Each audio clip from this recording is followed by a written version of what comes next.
일단 지루성 피부염이 생기면 근본 치료는 이런 거 다 떠나서 일단 증상부터 가라앉히고 싶다, 뭐 이런 마음이 좀 들 것 같은데, 일단 가장 먼저 선택하는 게 보통 피부과니까, 피부과에서는 그러면 지루성 피부염 진단을 내리면 어떻게 치료를 하느냐. 첫 번째 나와 있는 처방이 스테로이드제예요.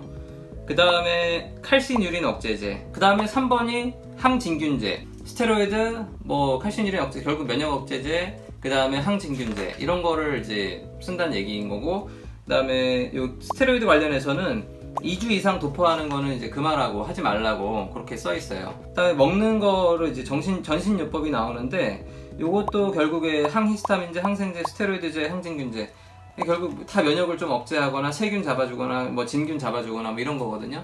심하지 않으면 피부과에서도 일단 버텨보라고, 아마 심하지 않으면 그렇게 얘기하실 것 같은데, 뭐 심한 경우는 당연히 연고나 먹는 약을 처방하시겠죠.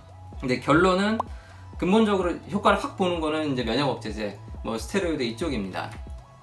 면역력이 떨어져서 지루성 피부염이 생겼다고 했는데, 지금 스테로이드나 칼슘유린 억제제나 이런 거 면역력을 떨어뜨린다고 그랬어요. 면역력이 떨어져서 증상이 나왔는데 면역력을 떨어뜨려서 치료를 그만한다? 요거는 이렇게 좀 비유해 볼 수가 있어요. 교실에서 애들이 있는데, A라는 학생이 B라는 학생의 물건을 뭐 예를 들어 슬쩍 했다 칩시다. 그러면은 B는 화가 나겠죠. 둘이 막 싸움이 났다고 치면은, 이 싸움을 말리는 두 가지 방법이 있겠죠. 하나는 일단 좀 등치 크고 막 목소리 큰 애가, 야 너네 시끄러워, 너네 싸우지 마, 가만히 있어, 이렇게 하면은 일단 걔네 둘은 싸우는 게 좀 조용해지겠죠. 아니면 선생님이 들어와가지고, 야 너네들 A야 B야 너네 왜 싸웠니? A 보고 너 그거 왜 가져왔니? 돌려줘라, 뭐 어쩌고저쩌고 이렇게 해가지고 화해를 시키고, 이런 두 가지 방법이 있을 텐데, 앞에 이제 막 목소리 큰 애가 야 너네 싸우지 마, 이렇게 하는 거는 면역 억제제가 하는 일이에요. 일단 싸움을 일단 집어넣어 놓는 거예요.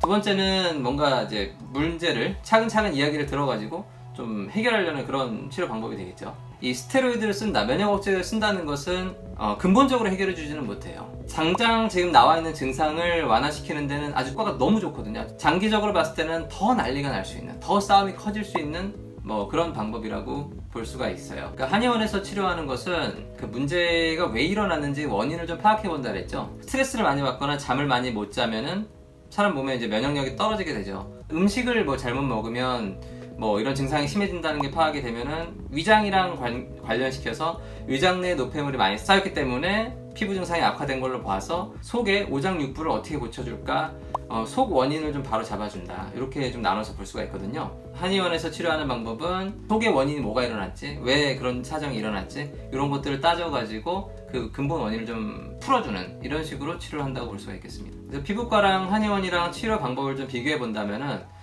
피부과 쪽은 바르거나 약을 먹으면 바로 없어져요. 대신에 이제 약을 끊으면 다시 확 증상이 나타난다는 뭐 단점이 있을 수 있겠죠. 증상을 잡아주는데 증상만 잡아줘요, 사실. 뭐 예를 들어 이 사람이 소화도 안 되고 잠도 못 자고 뭐 가슴이 두근거리고 가슴이 답답하고 뭐 소변을 못 보고 막 이런 증상들이 있으면서 피부가 안 좋은데도 다른 거는 그냥 다 똑같죠. 대신에 이제 피부만 확실하게 좀 잡아준다는 장점이자 뭐 단점이 될 수도 있고, 한의원 같은 경우에는 치료 속도가 당연히 좀 느려요. 대신에 문제를 한번 해결하고 나면은 재발할 확률은 확실히 좀 줄어들겠죠. 거기다가 뭐 소화가 안 되든 어깨가 아프든 가슴이 답답하든 잠을 못 자든 이런 재반 증상들까지 같이 잡아준다는 장점이 있어요. 요약하자면 증상을 완화하는 거는 피부과, 뭐 스테로이드 이런 게 이제 직방이고, 한의원에서는 문제가 나타난 증상의 원인을 좀 더 깊은 레벨에서 접근해서 잡아준다. 몸의 컨디션까지 좋게 해주니까 재발하는 확률은 한의원 쪽 치료가 좀 더 좋다, 이렇게 볼 수가 있겠어요.